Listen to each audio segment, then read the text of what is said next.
My name is Elena and I'm 53 years old. I live alone in a quiet suburb, where the days blend together in a rhythm of calm predictability. My mornings begin with a cup of coffee on the balcony, overlooking the garden I've tended for over a decade. The evenings are spent with a book in hand or a classic film flickering on the television screen. My life isn't glamorous, but it's steady safe. I've been a widow for 6 years now. Time has dulled the sharp edge of grief, leaving behind a kind of wistful acceptance. My friends tell me I'm too young to resign myself to solitude, but dating feels like an impossible world I no longer belong to. I've grown accustomed to my own company, even if, on occasion, I find myself yearning for something more, a spark, perhaps, or the thrill of being seen as a woman again. It was on an otherwise unremarkable Thursday that everything changed. The air was crisp, hinting at the first whispers of autumn, and I decided to treat myself to breakfast at a little cafe in town. It's a charming place with wooden tables, mismatched chairs, and the scent of freshly baked pastries that wraps around you like a warm hug. I was halfway through my cappuccino when I saw him. He walked in with an easy confidence, his dark hair slightly tousled, and a smile that seemed to light up the room. He looked to be in his late 20s, maybe early 30s, and his presence stirred something in me, a long-dormant flutter I hadn't felt in years. I couldn't stop watching him. He sat 2 tables away, engrossed in a book, occasionally pausing to take a sip from his mug. There was a quiet intensity about him, a magnetic pull that made it impossible to look away. For a moment, I wondered if he noticed me staring, but I quickly averted my gaze, my heart pounding like a foolish teenager's. I left the cafe that morning with more questions than answers. Who was he? Why had he captivated me so completely? And why, after so many years, did I feel this sudden, unshakable need to know him? I couldn't let it go. Something inside me, something primal and insistent, urged me to follow the thread of this moment. And so, with a mix of trepidation and exhilaration, I made a decision. I would find out who he was, even if it meant stepping far outside the comfortable confines of my quiet life. The next day, I returned to the cafe, half hoping and half dreading that he might be there again. My mind scolded me for being foolish. What was I even expecting? But my heart, reckless and eager, urged me forward. And there he was. He sat at the same table by the window, dressed in a navy sweater that accentuated his broad shoulders. His book was different this time, something thick with worn pages that he flipped through with an almost reverent focus. Occasionally, he would glance out the window, a faint smile tugging at the corner of his lips, as if the view held secrets only he could decipher. I settled at a table in the far corner, pretending to read the menu I knew by heart. My coffee grew cold as I stole glances at him, studying the way he carried himself, the relaxed confidence, the slight furrow in his brow when he was deep in thought. He finished his drink and left, and I felt a pang of disappointment until I noticed the direction he was heading. Gathering my things, I followed him at a distance, my heart racing with a mix of excitement and guilt. What was I doing? I wasn't a spy, nor was I some lovesick teenager chasing a fantasy. And yet, there I was, trailing after a man I didn't even know, drawn to him by an inexplicable force. He walked to the park, taking a path that wove between towering trees and quiet benches. He stopped by the pond, watching the ducks glide across the water. I lingered nearby, pretending to admire the view while stealing glances at him. He had an air of calm about him, as if the world's chaos didn't touch him. This continued for 2 more days. I became familiar with his routine. How he always started his mornings at the cafe, how he loved the park, how he sometimes paused by a bookstore, running his fingers along the spines of novels as if choosing a companion for the evening. Each time I saw him, I felt a little braver, a little more connected. But what surprised me most were the moments when I caught him looking at me. At first, I thought I was imagining it, but there were too many coincidences. The way his gaze would linger just a second too long, the faint smile that played on his lips when our eyes met. Was it possible that he had noticed me too? That I wasn't just an invisible onlooker in his world? The thought thrilled me and terrified me in equal measure. By the 3rd day, I knew I couldn't keep following him without taking a step forward. I couldn't explain why, but something about him felt significant, like a turning point I couldn't afford to ignore.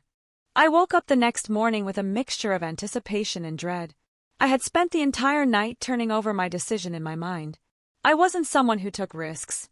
My life had been a series of careful choices, predictable routines, and avoiding the unknown. But this feeling inside me, this pull towards him, was undeniable. I decided to visit the park again, though I knew it might seem strange, my repeated presence there, waiting for an encounter. But something had shifted over the past few days. The glances he had sent my way weren't accidental.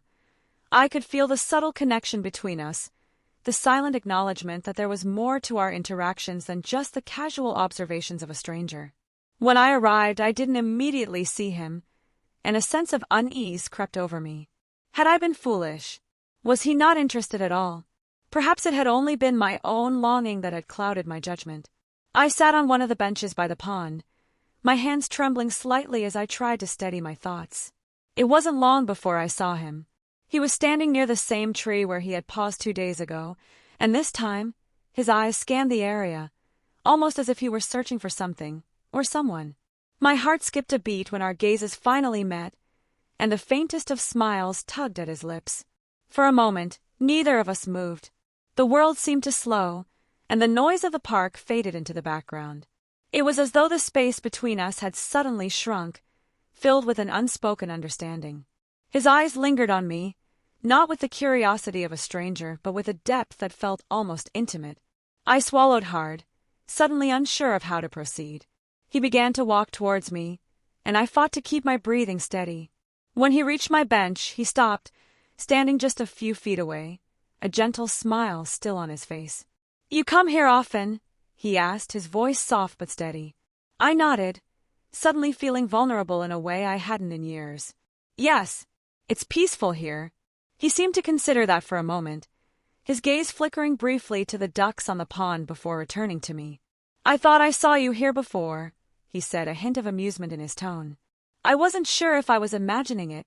I felt a flush of warmth spread across my face, my heart beating faster. I come here to think," I stammered, my usual composure slipping. "I understand," he replied, sitting down on the bench beside me. His presence was disarming, so calm, so present. "I've been coming here for a while. It's one of the few places that feels like it's untouched by the noise of the world." For a moment, neither of us spoke, and the silence between us felt comfortable, like we had known each other much longer than a few fleeting encounters. And then, as if sensing the weight of the moment, he turned to me, his eyes searching mine with a quiet intensity. "I'm sorry if I've made you uncomfortable by noticing you these past few days," he said. "I didn't mean to intrude." I was taken aback by his honesty, his awareness of the unspoken tension that had been growing between us. But instead of retreating, it only deepened the connection I felt. "No," I whispered, my voice barely audible. "I've been following you too." His smile softened, a gentle laugh escaping him. "I thought so," he said, his voice warm. But I wasn't sure if it was just wishful thinking. And in that moment I realized, this wasn't just some fleeting attraction. There was something more, something that had been quietly building between us, pulling us together without either of us truly understanding it. We were connected, in a way that defied logic and reason. And for the first time in years, I allowed myself to feel it fully, to let go of my doubts and embrace the possibility of something more. "I'm Elena," I said, offering him a shy but genuine smile. "Damien," he replied, his eyes warm. "It's nice to finally meet you, Elena." I spent the next few days replaying our conversation in my mind, trying to piece together the fragments of what had just happened. Damien. His name echoed through my thoughts like a melody I couldn't escape. Every moment with him felt like a doorway opening to something new, something I had long forgotten. The connection we shared had been undeniable, but the reality of what that meant, what it could mean, was terrifying. I had lived a life of solitude, of quiet comfort. And now here was this man, this younger man, awakening something inside me that I wasn't sure I was ready to face. I hadn't been with anyone in years, not since my husband passed, and even then, my life had been consumed by duty, by the demands of keeping my family together, by the endless responsibilities that came with being a wife and mother. To open myself up again, to expose my heart, felt like walking into a storm with no shelter in sight. But there was no denying that Damien had touched something deep inside me, something I hadn't felt in so long. The days slipped by, and each encounter with him left me more conflicted, both drawn to him and terrified of what it might mean. Could I really allow myself to fall for him? Could I step beyond the boundaries of my age, my past, and my fears? And then, one evening, as I sat on the edge of my balcony, a thought struck me with such force that I almost stood up in shock. What if I invited him over? What if I took that first, terrifying step and opened myself up to whatever this might be? I had no idea if he would accept, or if he even saw me the way I hoped he did. But the idea of never knowing felt worse than the risk of rejection. I spent the next few hours preparing, unsure of what to say or how to phrase it. How do you invite a man, especially one so much younger than you, into your life without sounding desperate or foolish? My hands trembled as I wrote a simple message, one that conveyed my feelings without being too forward. Damien, I've been thinking about our conversation, and I'd like to invite you over for coffee sometime if you're interested. I understand if this is too sudden, but I wanted to be honest. Elena, I hesitated before sending it, my heart pounding as I wondered if I had made a mistake. But then I pressed send and sat back, holding my breath. The response came within minutes. I'd love that, Elena. I've been hoping you'd ask. I couldn't believe it. He actually wanted to come. My heart fluttered, and a strange sense of calm washed over me. The day of his visit, I prepared as though for a first date, something I hadn't done in years. I cleaned the apartment, arranged the living room just so, and made sure to brew a fresh pot of coffee. I even picked out a simple dress, something casual but flattering, as though I could disguise the way my heart was racing. When the doorbell rang, I felt a rush of excitement flood through me. I opened the door to find him standing there, dressed in a simple shirt and jeans, his smile as warm as I remembered. He looked just as nervous as I felt, but there was a spark in his eyes that told me this moment was just as significant for him as it was for me. "Hi," he said softly, his voice low and inviting. "Hi," I replied, feeling a little breathless.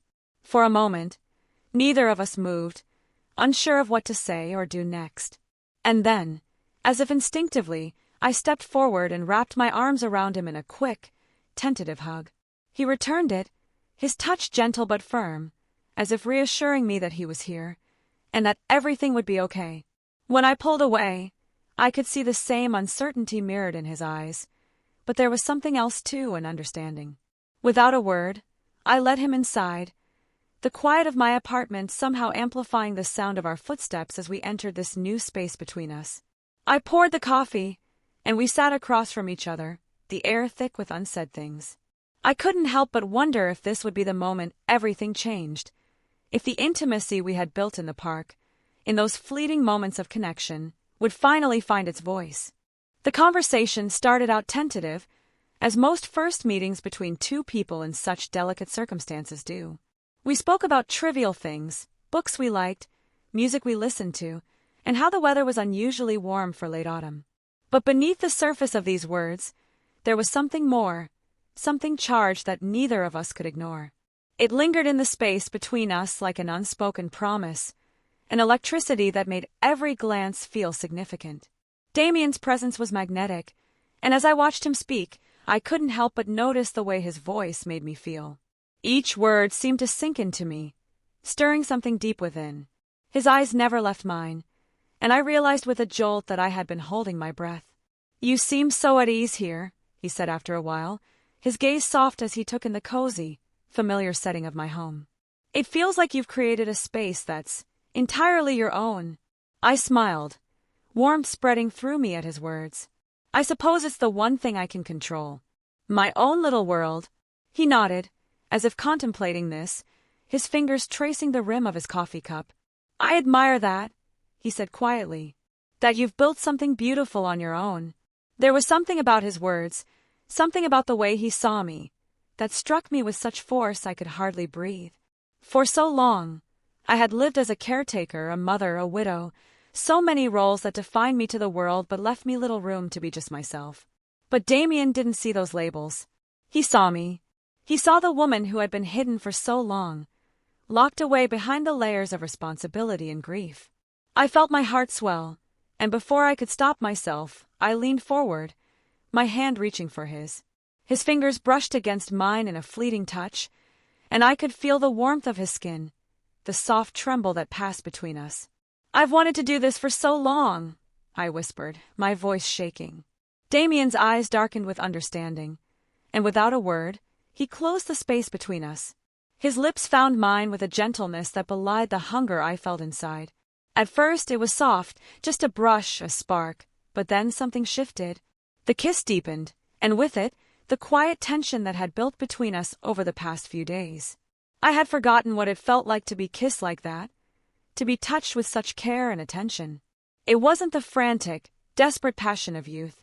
It was slower, more deliberate, like we were both savoring this moment, this connection that had defied logic and reason.